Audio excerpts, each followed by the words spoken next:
Hello, in this video we are going to look at the label frame, which allows you to, it's like a more advanced version of a label basically, and we're going to use a label as well and add it to it.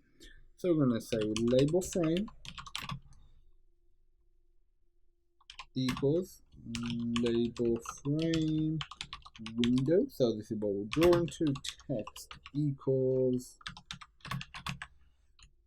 this is awesome.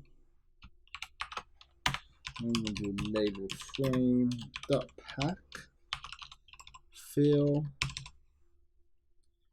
equals before it's going to be both. We're going to set the expand to equal yes.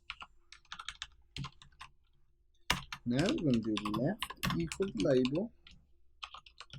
label frame, and now the text. Got the bracket there, hence why the indentation was messed up. So text equals inside the label frame.